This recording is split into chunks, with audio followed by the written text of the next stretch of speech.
Good morning Odisha. आसतु आज किसी गुरुत्वपूर्ण खबर देखिबा। आज हूँ डिसेम्बर 8 रविवार। खसिब राति तापमात्रा। ओडिशा रे खोलिबो नुआ विद्यालय। 125 ग्रुप को नोटिस। आसंता वर्ष एतिक दिन स्कूल छुट्टी। सुभद्रा योजना नहीं खबर। बढ़िला पीएम किसान अवधि। प्रति मासरे महिला को मिलिबो 1000। चलतु देखिबा देश विदेश 20टी बड़ खबर। ता सहित वीडियो को लाइक करी चैनल को सब्सक्राइब निश्चित भाव करदेवे। खसिब पारद बढ़िब शीत। आजिठु राज्य रे रातिर तापमात्रा ह्रास पाइब। सर्वनिम्न तापमात्रा 2 ରୁ 4 डिग्री सेल्सियस जाए खसिबा संभावना रही। एने पूर्वानुमान करिछि पाणीपाग विभाग। फलरे राज्यर विभिन्न स्थान रे पारद 15 डिग्री सेल्सियस तलको ह्रास पाइब। 9 तारिखर राति तापमात्रा वृद्धि पाइब बोली पूर्वानुमान करिछि पाणीपाग विभाग। आसंता 2 दिन मध्य जगतसिंहपुर, कलाहांडी, सुंदरगढ़, कंधमाल, जाजपुर आदि स्थान में तापमात्रा कमिबा सह हालुकारु मध्यम धरणर कुहुड़ी हेबार संभावना रही। 9 तारिख पर्यंत पाग मेघुआ सह 10 तारिख रे हालुका वर्षा हेबार संभावना रही। परवर्ती खबर। प्रधानमंत्री नरेंद्र मोदी अध्यक्षतार शुक्रवार अनुष्ठित आर्थिक व्यापार संक्रांत कैबिनेट बैठक में ओडिशा रे 8टी एवं समग्र देश में 85टी नुआ केंद्रीय विद्यालय स्थापन एवं 28टी नुआ नवोदय विद्यालय प्रतिष्ठा पाई मंजूर करिथिबारु प्रधानमंत्री को धन्यवाद जणाइछन्ति केंद्र शिक्षा मंत्री धर्मेंद्र प्रधान। केंद्रीय विद्यालय स्थापन पाई 5876 कोटी टंका एवं 28टी नुआ नवोदय विद्यालय पाई 2359 कोटी टंका खर्च हेबो। ओडिशार संबलपुर जिलार कुचिंडा, अनुगुल जिलार तालचेर और आठमल्लिक, ढेंकानाळर कामाख्यानगर, खोर्धा जिला आईडीबीपी, कोरापुट जिलार जयपुर एही सबु स्थान रे विद्यालय हेबो। परवर्ती खबर। एसएचजी ग्रुप को नोटिस। 125 ग्रुप को नोटिस करा जाइथिबा सूचना रही। तेबे निम्नमानर छतुआ जोगाण पाई एही नोटिस करा जाइथिबा जणा पड़िछि। निम्नमानर छतुआ पाई 125टी एसएचजी ग्रुप विरोध में अभियोग होइछि। एने उक्त 125टी ग्रुप को कारण दर्शाई नोटिस जारी करा जाइछि। गृह रे उत्तर रखिचंती उपमुख्यमंत्री प्रभाती परिडा। निम्नमानर छतुआ देइथिबा ने अभियोग पर जांच आरंभ होइथिला। एहा परे 125टी एसएचजी ग्रुप विरुद्ध रे नोटिस जारी करा जाइथिला। परवर्ती खबर। 2025 कैलेंडर वर्ष पाई माध्यमिक स्कूल छुट्टी तालिका घोषणा करिसंती राज्य सरकार। 2025 मोट 82 दिन स्कूल छुट्टी रहिबो। सेति मध्यरु 9 दिन स्कूल रे उत्सव पालन कराजिबो। नेताजी जयंती, साधारणतंत्र दिवस, शिशु दिवस, गांधी जयंती, स्वाधीनता दिवस और गणेश पूजा आदि समस्त दिवस स्कूल मानकरे पालन कराजिबो। एही सबु दिन मानकरे स्कूल खोला रहिबो। 2025 रे 39 दिन खरा छुट्टी रहिबो, जहाँकि मे 6 रु आरंभ होई जून 9 रे समाप्त हेबो। आसंता वर्ष 8 दिन पूजा छुट्टी मध्य रहिबो। परवर्ती खबर। विधानसभा रे उठिला सुभद्रा योजना कथा। वर्तमान सुधा सुभद्रा योजना रे राज्यर प्राय 80 लाख रु अधिक लोक टंका पाई सारिथिबा बेले 27,000 रु अधिक लोक बैंक और आधार त्रुटि कारणरू टंका पाई पारि नाहांती। एथिसह 2,20,000 रु अधिक लोक सुभद्रा योजना पाई अयोग्य विवेचिता होइछंती बोली गृह रे उत्तर रखिछंती उपमुख्यमंत्री प्रभाती परिडा। डिसेम्बर 2 तारिख सुधा राज्यर 1,05,43,238 जन लोक सुभद्रा योजना पाई आवेदन कर सारिछंती।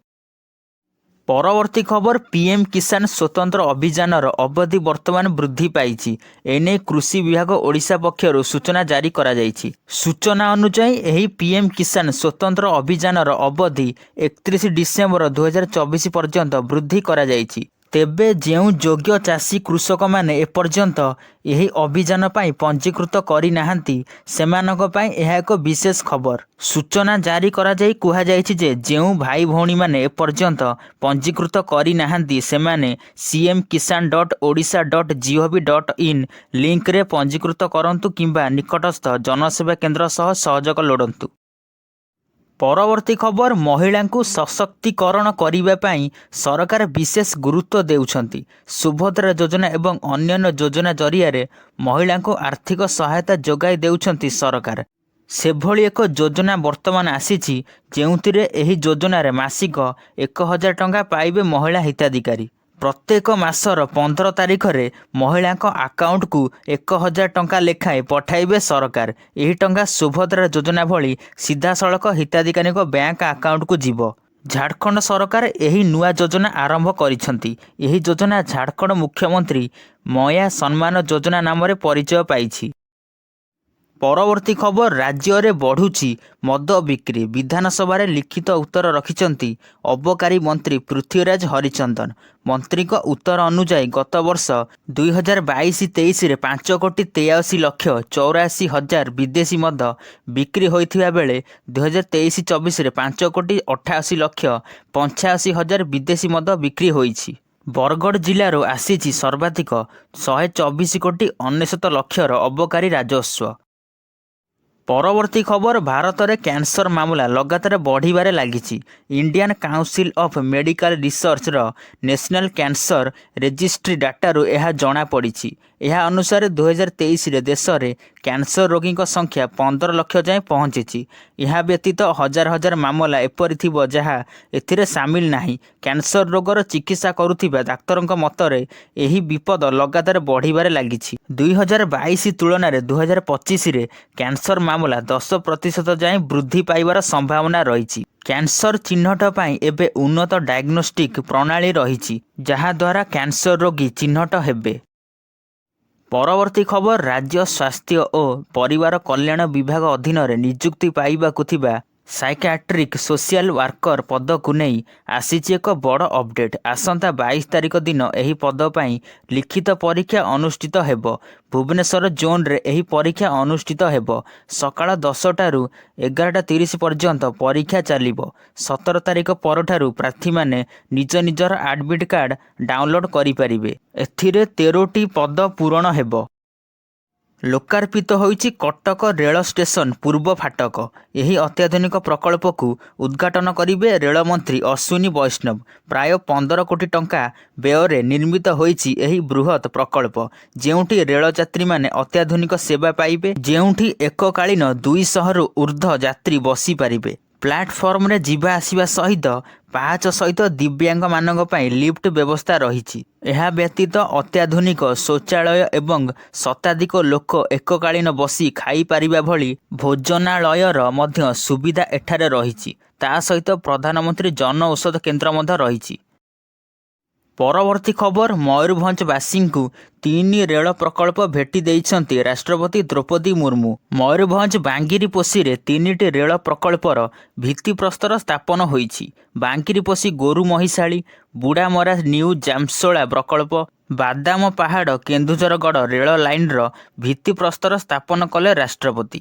ଭାରତୀୟ ଆଦିବାସୀଙ୍କର ଏକ ଗୌରବମୟ ଇତିହାସ ରହିଛି। ଆଦିବାସୀଙ୍କ କଳା, ସଂସ୍କୃତି ଓ ହସ୍ତଶିଳ୍ପୀର ସ୍ୱତନ୍ତ୍ରତା ରହିଛି। ଏହାର ପ୍ରସାରଣ ପାଇଁ ସରକାର କାର୍ଯ୍ୟ କରୁଛନ୍ତି।